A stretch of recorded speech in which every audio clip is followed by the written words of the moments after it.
Church, I hope and pray that you are having a wonderful Friday. This morning we conclude the book of Daniel, and in chapter 12 we see that the end of times things aren't going to get better, and God's people will not be able to worship for this last season. But I was blown away by verse 3 and wanted to just share that with you and pray it is a verse that will describe us. And it says, "And those who are wise shall shine like the brightness of the sky above, and those who turn many to righteousness like the stars forever and ever." And I pray that as we live our lives, we would be wise, and that we would see leading people to Christ is what matters most in life. And so may those be things that we strive for. In John today, we see that Jesus goes to a hill with his disciples as he's preparing for the Passover, and all of a sudden he looks up and notices this great multitude of people there.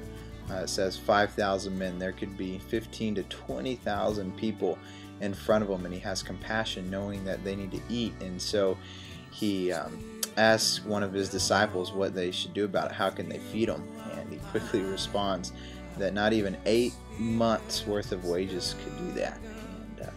But then we see Andrew, Peter's brother, bring him 5 loaves of bread and 2 fishes, and Jesus feeds the people.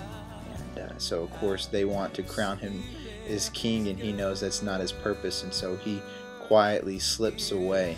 And as the disciples get into a boat and start going to the next town, the storm rises, and next thing you know, Jesus is walking on the water and gets in the boat and calms the storm. So may we be reminded today that God can provide all of our needs in life, whether they be for food or most importantly just the spiritual storms that arise in our life. Would we trust in Christ and our God who is above all?